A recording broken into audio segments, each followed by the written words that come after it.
National de la réconciliation ouvre ses portes demain lundi sous le signe de l'héritage culturel comme outil de paix. Année de la culture oblige, les autorités de la transition renforcent le rôle de l'identité culturelle dans la promotion de la tolérance et du pardon.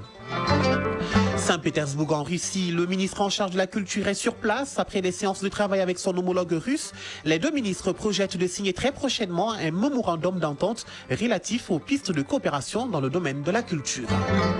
Bamako se prépare à accueillir le salon de l'habitat à Saraba 2025, une rencontre internationale pour l'avenir de l'habitat, un rendez-vous crucial pour répondre aux défis liés à l'habitat et à l'urbanisme dans un contexte de crise. L'invité de ce journal est le président de l'association des promoteurs immobiliers. Actualité hors de nos frontières au Cameroun, Issa Chiroma Bakari a été désigné candidat consensuel de l'opposition contre Paul Biya pour la présidentielle du 12 octobre. Et puis au Burkina Faso, le gouvernement décide de réduire le nombre de jours fériés de 15 à 11 pour des raisons économiques. Un projet de loi a été présenté dans ce sens. En sport, Afro-Basket des moins de 16 ans, Rwanda 2025, pas de finale pour les sélections du Mali. Les filles et les garçons ont été éliminés hier en demi-finale. Et puis en hippisme, 8 courses de belle facture ont meublé la 4e édition du Grand Prix d'Afrique à Casablanca au Maroc. Et nous parlons dans ce journal d'un mal qui constitue aujourd'hui un problème de santé publique. Il s'agit de l'AVC, accident vasculaire cérébral. Au Mali, l'AVC ischémique fait beaucoup de victimes par rapport aux autres formes. À suivre enfin de journal. Mesdames, Messieurs, bonjour et bienvenue à cette édition. Tout d'abord, ce communiqué.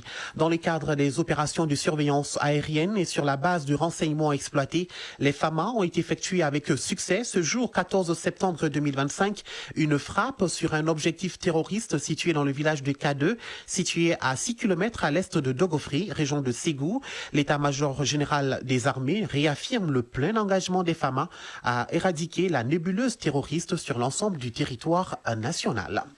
La 4e édition de la SENAR, la Semaine nationale de la réconciliation, démarre demain lundi 15 septembre et s'étendra jusqu'au 21 septembre 2025. Cette célébration se fera autour du thème héritage culturel, facteur de paix et de cohésion sociale dans l'espace AES. Une façon pour les autorités de la transition de mettre en valeur notre identité culturelle en cette année de la culture. Le message du ministre de la Réconciliation, de la Paix et de la Cohésion nationale est un appel aux acteurs dans l'optique de promouvoir la cohabitation harmonieuse, la tolérance et le pardon. Compte rendu, Batraouri. L'année 2025 marque la 4e édition de la SENAR, la Semaine nationale de la réconciliation. Cette année, l'accent est mis sur le Mali culturel fondé sur un socle de valeurs communes, d'institutions fortes.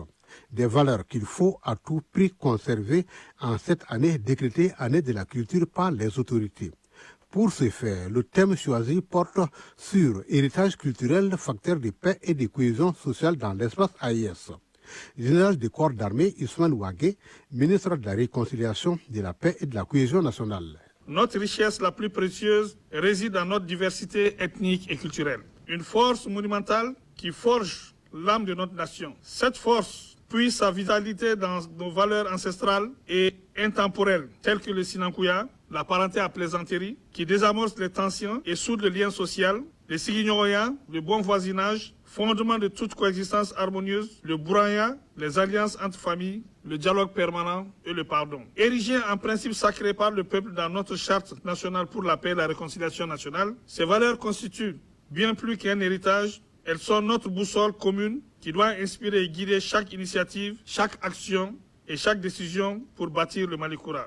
Durant une semaine, les activités prévues devront permettre de promouvoir la culture comme instrument de paix, de vivre ensemble et de renaissance conformément au thème. L'ambition est de valoriser le patrimoine culturel sahélien comme levier de résilience et de cohésion sociale. Il s'agit de mobiliser tous les acteurs clés, notamment les femmes et les jeunes, dans la transmission des valeurs ancestrales de paix et de dialogue permanent entre la culture pour renforcer l'intégration et la fraternité au sein de l'Alliance des États du Sahel. Au programme de cette édition, des débats citoyens sur la Charte nationale pour la paix et la réconciliation nationale, le rôle des femmes et la promotion de l'approche de développement conduite par la communauté, des expressions artistiques et culturelles, des activités sportives, de plantation d'arbres et de remise de prix annuels pour la promotion de la paix au Mali. La Semaine nationale de réconciliation, selon le général du corps d'armée Ismaël Ouagué, est une tribune bien indiquée pour consolider les valeurs telles que la cohabitation harmonieuse, la tolérance et le pardon.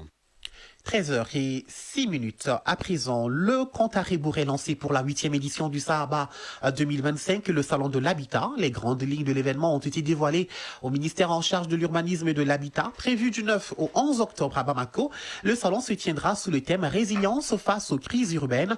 Entre ambition affirmée et forte attente citoyenne, les organisateurs promettent une édition à la hauteur des défis du secteur. 7 pays sont attendus avec la Turquie comme invité d'honneur et la participation des pays de l'AES. Nous sommes avec le président de l'association des promoteurs immobiliers, Sori Ibrahim Maïga. Bonjour. Bonjour.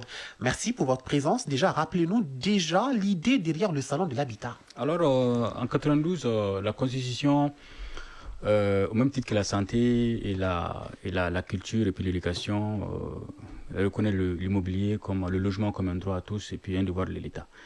Donc, ça en est suivi certaines réformes de l'État et jusqu'à la création, en tout cas jusqu'à la promulgation de la loi 99-40 régissant la promotion immobilière, qui va stipuler que la promotion immobilière, c'est de faire des aménagements ou de faire des aménagements dans le caractère de l'habitation ou commercial.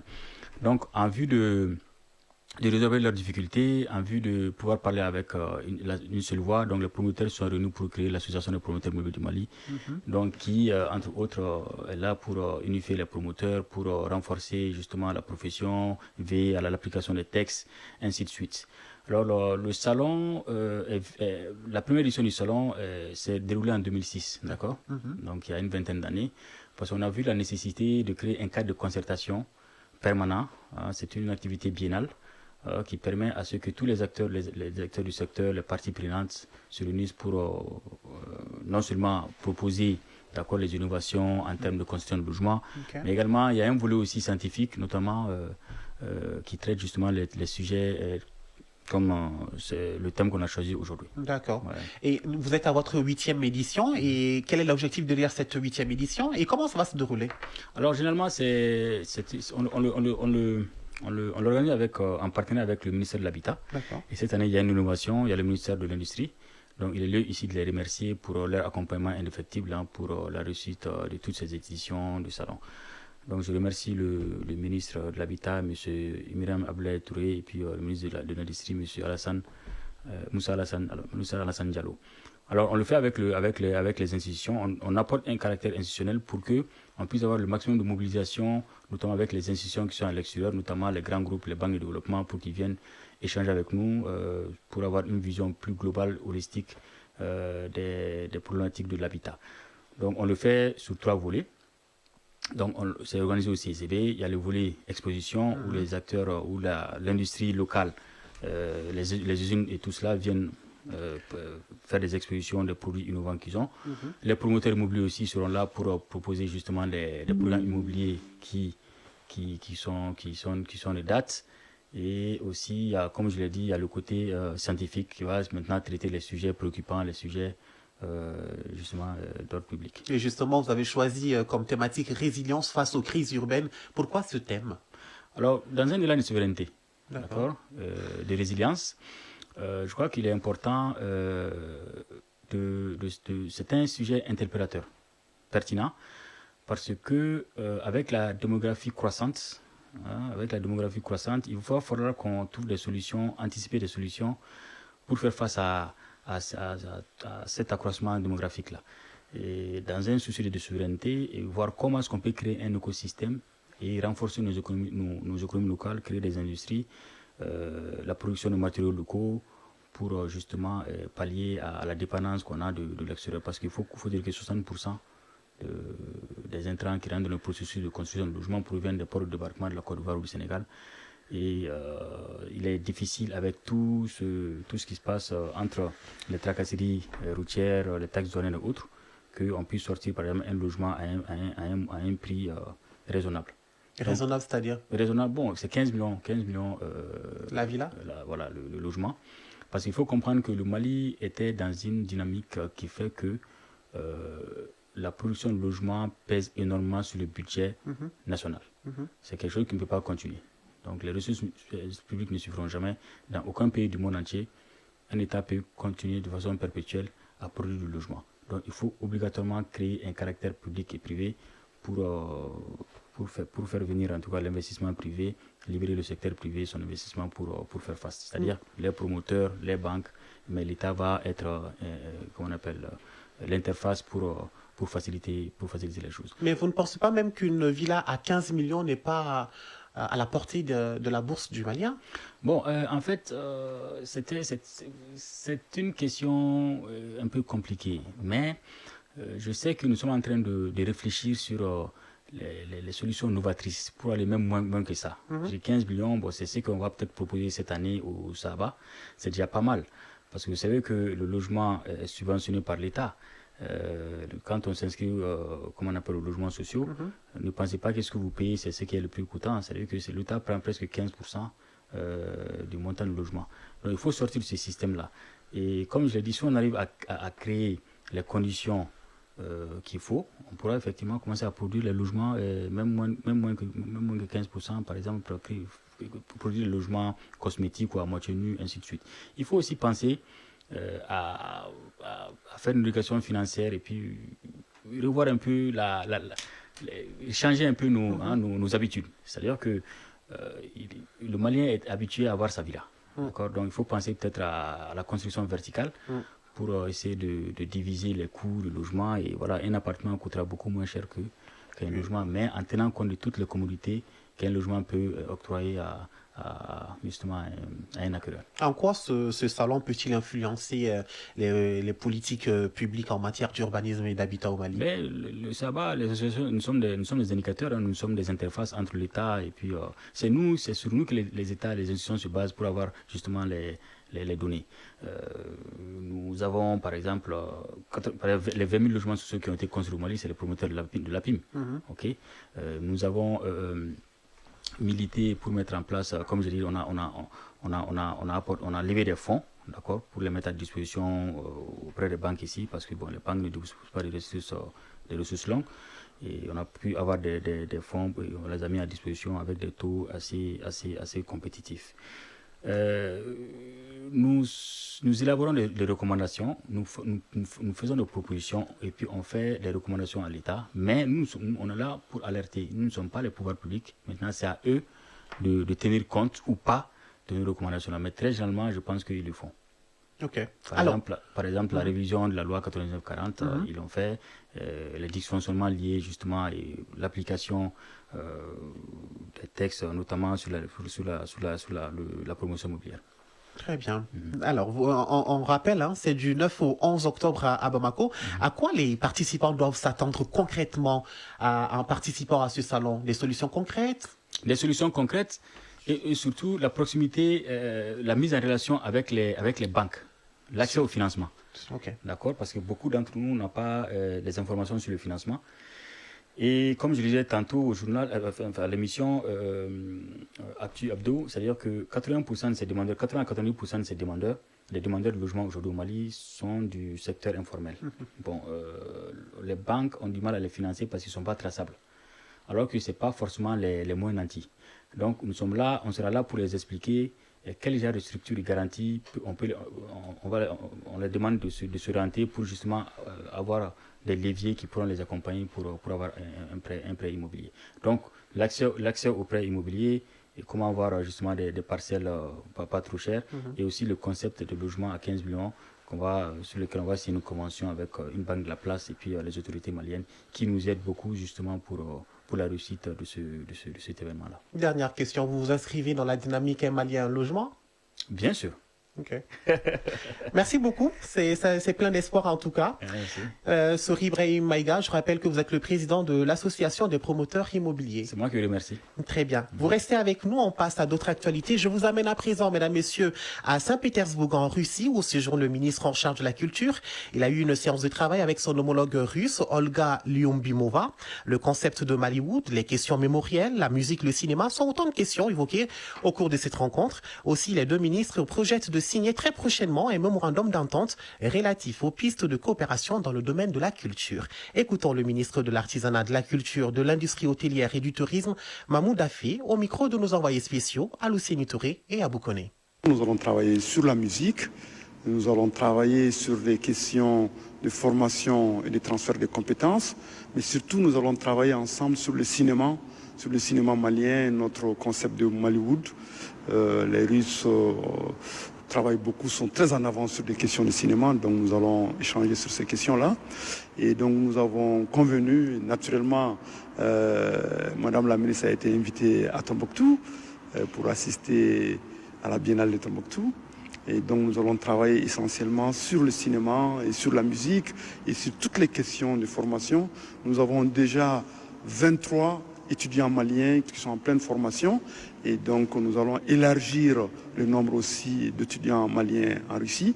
Donc nous pouvons dire que c'était une rencontre très prolifique et une fois encore nous remercions le gouvernement russe à travers la ministre Olga Milyova de nous avoir donné cette opportunité et de son intérêt pour notre pays. Et voilà, au nom des deux présidents, nous allons pouvoir signer cette convention. À l'instant donc, le ministre de l'Artisanat, de la Culture, de l'Industrie hôtelière et du Tourisme, Mahmoud Afé, qui s'exprimait au micro de Alousseni Touré. Actualité internationale à présent, au Cameroun, Issa Chiroma Bakary a été désigné candidat consensuel de l'opposition contre Paul Biya pour la présidentielle du 12 octobre. Ce choix a été effectué par un groupe de facilitateurs baptisé Union pour le changement 2025 parmi les 11 candidats de l'opposition. Les autres candidats de l'opposition restent pour l'instant en compétition. Lansine Keita, bonjour. Bonjour Moussa Papa. L'opposition camerounaise s'organise face au président Paul Biya. Cette nouvelle dynamique de l'opposition est portée par l'Union pour le changement 2025 qui choisit Issa Chiroma Bakary comme son porte-étendard à la présidentielle du mois d'octobre.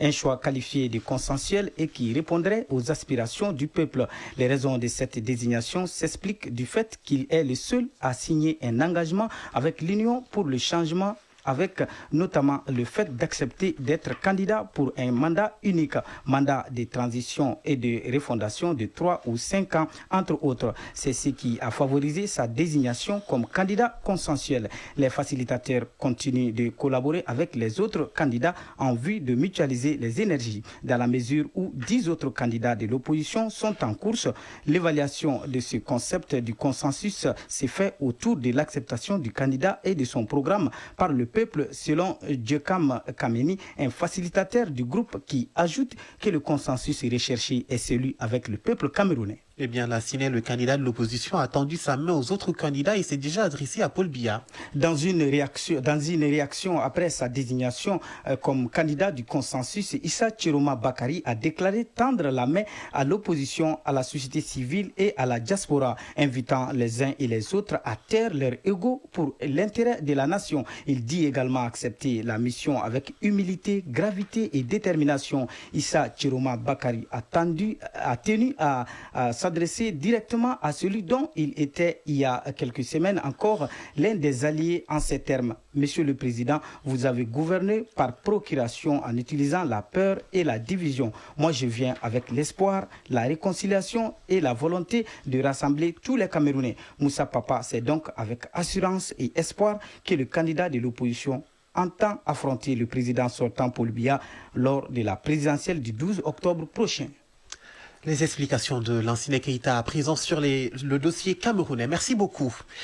Bourama Traoré, bonjour. Bonjour Moussa Papa Idara. Avec vous, 5 autres destinations. Première escale au Burkina Faso. Le gouvernement décide de réduire le nombre de jours fériés de 15 à 11 pour des raisons économiques. Un projet de loi a été présenté dans ce sens. Tout à fait Moussa Papa. Tenez, chaque jour chômé et payé au Burkina Faso coûte environ 4 milliards de francs CFA à l'État selon une étude du ministère en charge de l'économie et des finances. Cette dépense pèse lourdement sur le budget de l'État avec une perte estimée à plus de 67 milliards de francs CFA pour l'année 2025. Les jours fériés concernés sont la commémoration du soulèvement populaire le 3 janvier, la proclamation de l'indépendance le 5 août, la journée des martyrs le 31 octobre et le lundi de Pâques. Avec cette mesure, Ouagadougou espère économiser environ 17 milliards de francs CFA par an. En République démocratique du Congo, la conférence épiscopale nationale réitère son appel aux belligérants et au gouvernement à protéger les populations. Une centaine de morts a été enregistrée en une semaine malgré les opérations conjointes entre les armées congolaises et ougandaises. Les évêques catholiques congolais dénoncent une banalisation des tueries qui n'émeuvent plus ni la nation ni la communauté internationale. Ils appellent à une mobilisation accrue pour protéger les populations et exhortent le gouvernement congolais à redoubler de vigilance afin de renforcer la sécurité dans les zones en proie aux violences. Au Soudan, à présent, le gouvernement rejette une proposition de trêve. Cette trêve avait été présentée vendredi par les États-Unis, l'Arabie Saoudite, les Émirats Arabes Unis et l'Égypte. Dans une déclaration commune, les 4 pays ont appelé à une trêve humanitaire de 3 mois au Soudan, à laquelle succéderait un cessez-le-feu permanent et une transition de 9 mois qui doit aboutir à la mise en place d'un gouvernement civil. Depuis avril 2023, le Soudan est ravagé par un conflit opposant l'armée aux paramilitaires des forces de soutien rapide. Un conflit décrit par l'ONU comme l'une des pires crises humanitaires au monde. Mozambique, dans l'actualité, de nouvelles attaques au nord du pays font des victimes. Au moins 14 personnes ont été tuées selon des sources locales. Ces attaques sont attribuées au groupe terroriste Al-Shabaab qui opère depuis 5 ans dans cette partie du pays riche en ressources naturelles où se trouvent plusieurs sites gaziers dont ceux de Total Energy.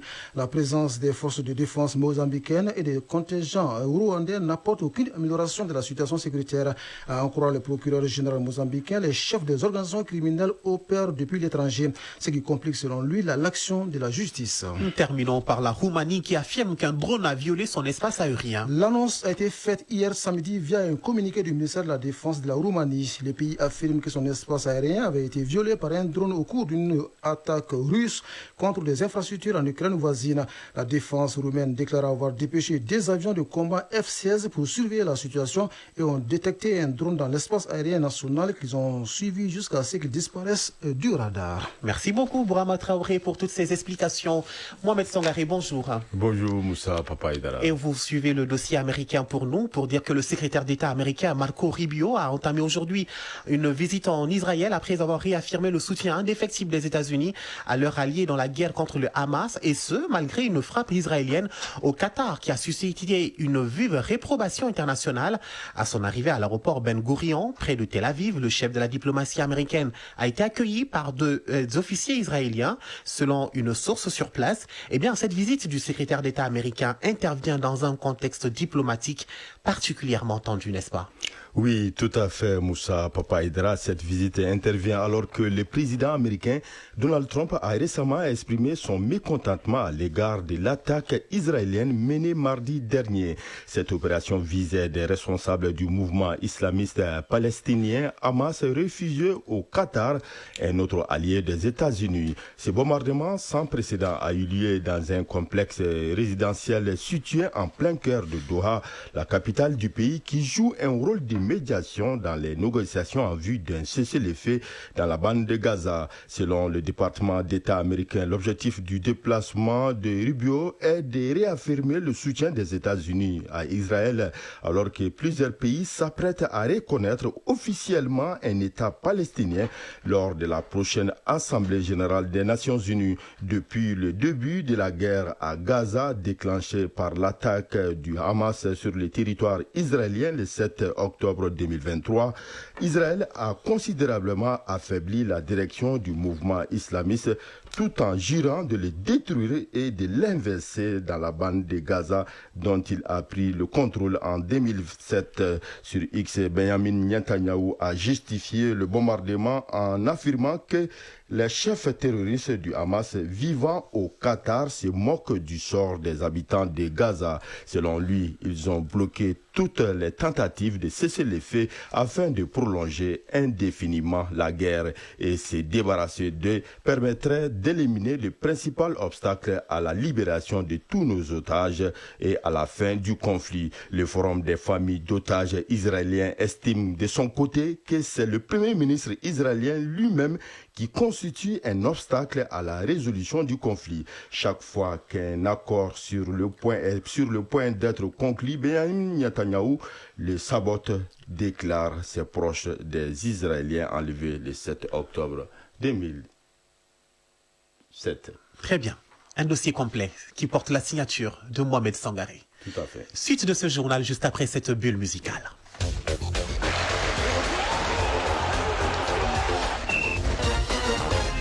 Hippisme, 8 courses de belle facture ont meublé la 4e édition du Grand Prix d'Afrique à Casablanca au Maroc. Afro-basket de moins de 16 ans au Rwanda 2025. Pas de finale pour les sélections du Mali. Les filles et les garçons ont été éliminés hier samedi en demi-finale. Le centre de médecine du sport du Mali a tenu hier également une journée porte ouverte. Était au menu l'inauguration de nouvelles unités médicales, consultations gratuites dont des médicaments entre autres. C'est en présence du ministre en charge de la jeunesse et des sports et celui de la fonction publique et du dialogue social. La page des sports, c'est avec Famourou Djorté.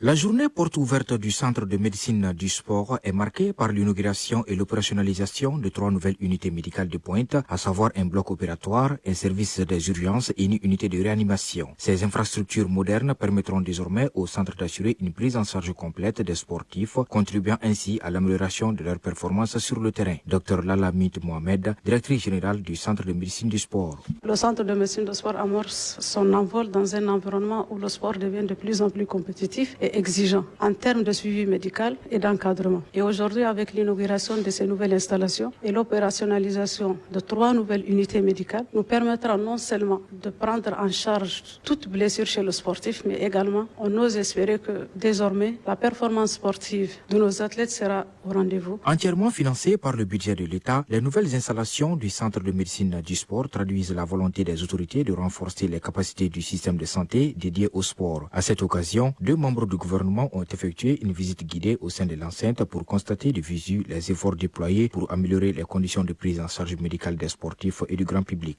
Dr Fassoum Koulibaly, ministre de la fonction publique et du dialogue social. Nous avons fait la visite guidée avec la directrice du centre. Nous avons vu toutes les salles d'hospitalisation, la salle d'opération, la salle d'oxygène, la rééducation et tout ce qu'il y a comme processus. Donc c'est vraiment un grand centre que nous avons vu et qui vraiment, nous pouvons saluer les autorités pour avoir effectivement donné de l'initiative pour que cela soit une bonne chose ici au Mali. Abdul Kassim Ibrahim Fomba, ministre de la Jeunesse et des Sports, chargé de l'instruction civique et de la construction citoyenne. La plupart de nos joueurs, lorsqu'ils sont blessés, ils sont obligés d'aller à l'extérieur pour se faire opérer. Aujourd'hui, nous sommes dans une dynamique d'inverser la tendance, d'avoir un centre où tous les autres vont vouloir venir ici et puissent nos joueurs venir se faire opérer. Mais cela ne peut se faire si nous n'avons pas des équipements de haute génération. La journée porte ouverte du Centre de médecine du sport ne s'est pas limitée à l'inauguration de ces nouvelles unités médicales. Elle a aussi été l'occasion pour le public de bénéficier de consultations gratuites, de dépistage du diabète et de dons de médicaments, dans un esprit de solidarité et de prévention sanitaire. Rappelons que le Centre de médecine du sport du Mali est un établissement de référence dédié non seulement à la santé des sportifs, mais également à celle de l'ensemble de la population. Avec ces nouvelles infrastructures, le centre confirme son rôle central dans la promotion d'une médecine sportive performante, accessible et citoyenne. Afrobasket des moins de 16 ans, Rwanda 2025, pas de finale pour les sélections du Mali. Les filles maliennes, 8 fois championnes d'Afrique consécutives, ont été éliminées par les Ivoiriennes, score 40-45. L'objectif des Maliennes reste maintenant la 3e place pour terminer sur le podium. Tout comme les filles, les garçons du Mali ont aussi échoué dans le dernier carré. Les cadets maliens se sont inclinés face à ceux du Cameroun sur le score de 61-56. Les finales de l'édition 2025 de l'Afrobasket des moins de 16 ans mettront aux prises, chez les filles, l'Égypte et la Côte d'Ivoire, et chez les garçons, la Côte d'Ivoire et le Cameroun. Les sélections filles et garçons du Mali joueront ce dimanche respectivement contre le Cameroun et l'Égypte pour la 3e place, juste avant les finales. Hippisme à présent pour terminer, la 4e édition du Grand Prix d'Afrique a connu son épilogue ce samedi à Casablanca au Maroc. À l'hippodrome d'Anfa, le Grand Prix d'Afrique n'est pas seulement une compétition, c'est une célébration. Une rencontre où la noblesse du cheval croise l'audace des jockeys et la ferveur d'un public sorti nombreux. Nos envoyés spéciaux à Casablanca sont Abdul Karim Kaba et Gauss Touré. Ce rendez-vous annuel est une occasion de partage d'expériences et surtout de nouer des partenariats. Mohamed Haïdara, président de la Fédération malienne de hippisme et des sports équestres. Au-delà de l'aspect hippique et tout ça, la SOREC met à la disposition de la fédération tout ce qu'il faut pour essayer de promouvoir les sports équestres au Mali. Autour du Grand Prix, c'est tout un arsenal pour le développement. Fasseri Doumbia, directeur général de PMU Mali. Déjà par rapport à sa construction, ensuite quand l'hippodrome verra le jour, il faut voir qu'il y a beaucoup d'externalités de développement avec l'hippodrome. Il y a beaucoup d'activités connexes qui seront là. Donc c'est un projet de développement pour nous. Ça va au-delà du hippisme et des sports équestres. Pour la dernière course de la journée, celle dédiée aux écoles de jockeys, notre compatriote Mahamadou Tangara Dikra était sur le cheval numéro 3. Le cheval Itaka s'est classé 6e. Après les 3 premières éditions à Marrakech, le Grand Prix d'Afrique à Casablanca aura été une réussite. Casablanca, Abdelkarim Kaba, Gash Touré pour l'ORTM. Focus Santé. Nous parlons d'un mal qui constitue aujourd'hui un problème de santé publique. Il s'agit de l'AVC, accident vasculaire cérébral. Au Mali, l'AVC ischémique fait beaucoup de victimes par rapport aux autres formes. Il peut se manifester par des signes minimes et se termine souvent par une perte de connaissance. Il est provoqué par des maladies et d'autres facteurs de risque liés entre autres à l'alimentation et au manque de sport.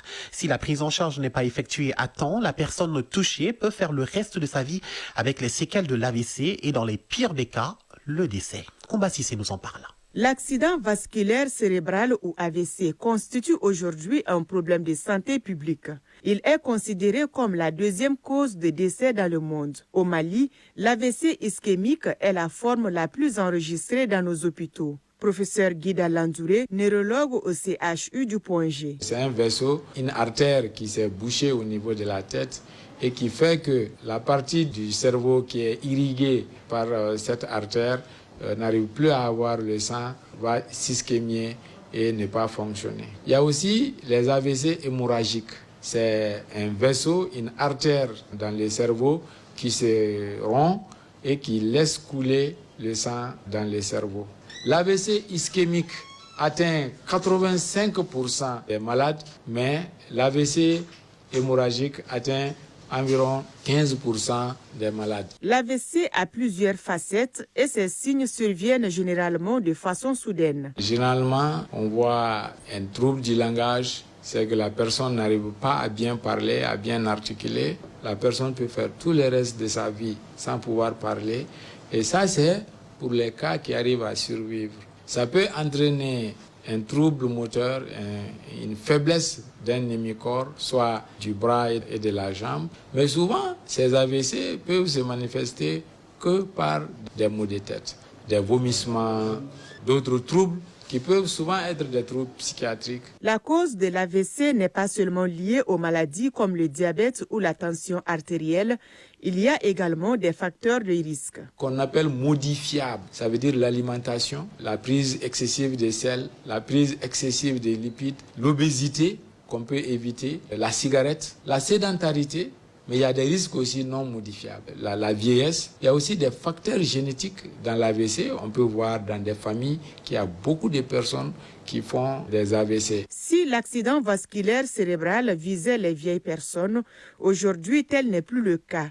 Il peut toucher tous les âges. Professeur Guida Landouré. Les nouveau-nés peuvent faire l'AVC. Pourquoi? Parce que depuis 10 ans, 20 ans, on constate qu'on a changé de comportement alimentaire, de comportement physique. Alors que l'alimentation qu'on avait avant, c'était une alimentation vraiment pauvre en sel, pauvre en sucre, pauvre en huile. Donc aujourd'hui, on a plus de jeunes qui sont hypertendus, plus de jeunes qui sont diabétiques. Son traitement dépend du type d'AVC et du degré de l'accident. Professeur Guida Landouré. Par exemple, pour les AVC ischémiques, le traitement idéal, c'est soit de donner le médicament en intraveineuse pour aller diluer ce thrombus ou faire entrer un fil qui peut aller déboucher la partie boucher la thrombose. L'AVC est une urgence médicale. Plus la prise en charge est rapide, plus les chances de récupération sont élevées et plus les séquelles sont limitées. Focus Santé. Vous l'aurez rectifié chez vous, c'est l'AVC ischémique dont on parlait à l'instant, qui fait beaucoup de victimes par rapport aux autres formes. Fin de ce journal qui vous a été présenté par Moussa Papa Idara, mise en onde bien assurée par Bintou Traoré, mise en ligne Cheikh Abdelaziz Koulibaly, réalisation Lansine Keita, coordination Bourama Traoré. Merci à tous pour votre attention, prenez soin de vous et des autres et n'oubliez surtout pas, garde le sourire, quoi qu'il arrive, belle journée à tous sur l'ORTM.